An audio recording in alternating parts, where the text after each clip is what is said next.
आणि आता थेट जाऊयात उपमुख्यमंत्री अजित पवार बोलतायत.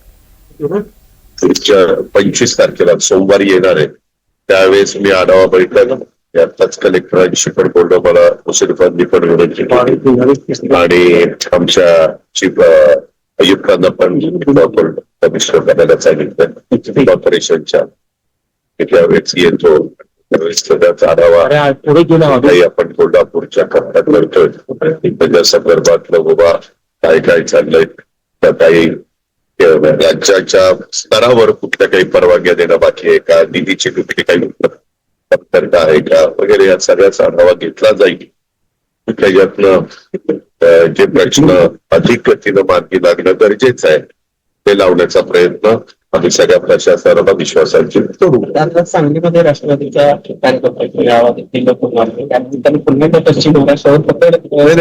एक वेगळा प्रत्येक राजकीय पक्ष आपापल्या परीनं आपल्या पक्षाचं संख्या कशी वाढेल, पक्षाचं वातावरण कसं चांगलं होईल, कार्यकर्त्यांच्यामध्ये उत्साह कसा येईल. कारण पुढं काही स्थानिक स्वराज्य संस्थांच्या निवडणुका येऊन ठाकलेल्या आहेत.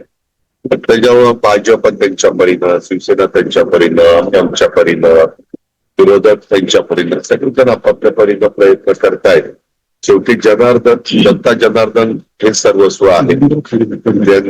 ते त्याच्याबद्दलचा अंतिम निर्णय घेतात. पण जनतेच्या मनामध्ये विश्वास निर्माण करण्याचं काम हे ज्या त्या पक्षाला आणि ज्या त्या पक्षाच्या नेतृत्वाला कार्यकर्त्यांना करावं लागतं.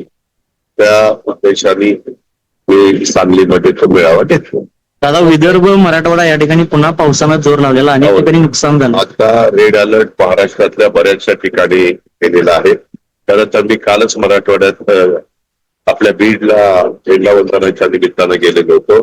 तिथं पावसाची तशी गरज होती. आज आपल्या महाराष्ट्रामध्ये उत्तर महाराष्ट्रात पावसाची गरज आहे. सगळ्यात कमी पाऊस आज महाराष्ट्रात कुठं आहे तुलनात पण तर तो तुमच्या माझ्या नंदुरबार जिल्ह्यामध्ये आहे.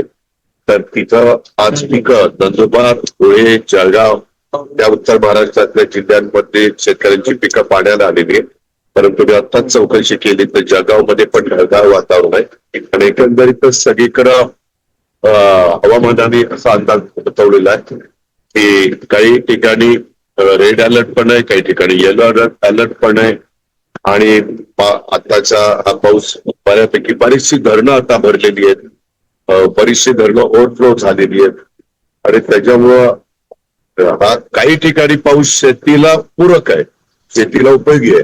परंतु काही ठिकाणी मात्र आता जी काही आपली खरीपाची पिकं आहेत ती जास्त पावसामुळं काही बाबतीमध्ये अडचणीत पण आलेली. पण राज्य सरकार त्याकडे बारकाईने लक्ष ठेवून आहे की आपला कृषी विभाग बारकाईने लक्ष ठेवून आहे आणि त्याच संदर्भामध्ये माझ्या माहितीप्रमाणे जिथं कुठं पंचनामे होण्याची गरज आहे, जिथं कुठं शेतकऱ्याला ताबडतोब सहकार्य करण्याची गरज आहे, त्या प्रकारे हे आमचं महायुतीचं सरकार प्रयत्न करतंय. आम्ही सगळेजण तिथं लक्ष देतोय. विभागीय आयुक्तांना आणि जिल्हाधिकारी महोदयांना पण सूचना दिलेल्या आहेत. कसं नुकसान झालं तर वरच्या आदेशाची वाट न बघता ताबडतोब पंचनामे करा. राष्ट्रवादी पक्ष सुनील तटकरेंनी हायजॅक केलाय का असं रोहित पवार आणि आम्ही आमच्या पक्षात काय करावं, बाकीच्यांनी फुकटचा सल्ला द्यायची गरज नाही. त्यांनी त्यांच्या पक्षाचं बघावं. काही काय झालंय, काहींना असं वाटायला लागलं की आपण फारच मोठे नेते झालो आणि सगळा मक्ता त्यांनाच दिला महाराष्ट्राचा असं वागायला लागलेत. काहीतरी ठीक आहे, त्याचा तो अधिकार आहे. परंतु त्याने आपला पक्ष सांभाळावा तर पक्षाच्या मध्ये नाकोपसायचं कारण आहे. धन्यवाद. तर उद्या कोल्हापुरात सर्किट बेंचचं उद्घाटन होत आहे. अनेक वर्षाच्या लढ्याला यश आलंय असं उपमुख्यमंत्री अजित पवार यांनी म्हटलंय. त्याचबरोबर निधीबाबत आढावा घेतला जाईल, विकास कामांचे आदेश देण्यात येतील असंही त्यांनी म्हटलंय.